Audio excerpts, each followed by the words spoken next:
బ్రేకింగ్లో చూస్తున్నాం. సూరత్ నుంచి బెంగళూరు తరలిస్తున్న హవాలా డబ్బును ఎత్తుకెళ్లిపోయారు దుండగులు. శ్రీ సత్యసాయి జిల్లాలో ఈ ఘటన చోటు చేసుకుంది. సూరత్ నుంచి ఇద్దరు వ్యక్తులు 4,20,00,000 రూపాయలను బెంగళూరుకు తరలిస్తున్నారు. అయితే హవాలా డబ్బు తరలిస్తున్న ఇన్నోవా కారును దుండగులు అడ్డగించారు. డబ్బును తరలిస్తున్న కారును మరో 4 కార్లతో వెంబడించిన దుండగులు పెనుగొండ దగ్గర కారును అడ్డగించారు. ఆపై కారుతో సహా సూరత్ నుంచి వచ్చిన వ్యక్తులను కిడ్నాప్ చేశారు. అనంతరం ఓ చోట కారు ఆపి 3 కోట్ల రూపాయల దుండగులు ఎత్తుకెళ్లారు. అయితే కారు సీటు కింద ప్రత్యేక కార్లలో ఉన్న 1,20,00,000 రూపాయలను తీసుకెళ్లడం కుదరక అక్కడే వదిలేసి వెళ్ళిపోయారు.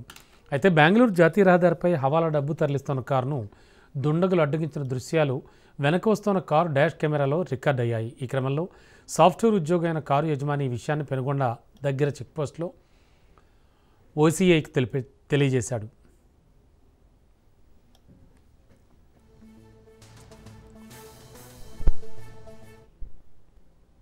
ఒక కారులో బెంగళూరు వైపు వెళ్తున్న ఒక ఇద్దరిని కొంత వ్యక్తులు అడ్డగించి వాళ్ళ దగ్గర నుంచి తీసుకెళ్తున్నారని వేరే వాళ్ళు వచ్చి అక్కడ డ్యూటీలో ఉన్న ఒక ఇన్స్పెక్టర్ గారికి బోయ శేఖర్ గవర్నమెంట్ ఇన్స్పెక్టర్ గారు డ్యూటీలో ఉన్నారు.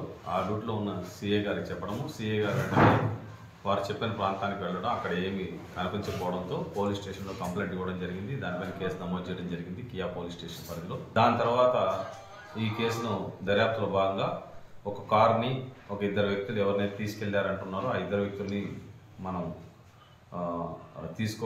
పిలిపించడం అతన్ని వారిని గుర్తించడం జరిగింది. వారు వచ్చిన తర్వాత వాళ్ళు విచారిస్తే వాళ్ళు సూరత్ నుంచి బెంగళూరుకి హైవే మీద వాళ్ళ కారులో వెళ్తున్నారు. వాళ్ళని వేరే వ్యక్తులు అడ్డగించి వాళ్ళ దగ్గర కొంత డబ్బును స్వాధీనం తీసుకెళ్ళారని చెప్పి అంటున్నారు. సో ఎవరు తీసుకెళ్లారు, ఎందుకు తీసుకెళ్లారు అనే దాని గురించి దర్యాప్తు జరుగుతుంది. ప్రస్తుతానికి ఆ కారులో ఉన్న 1,20,00,000 రూపాయలని మనం కేసు ద్వారా స్వాధీనం చేసుకోవడం జరిగింది.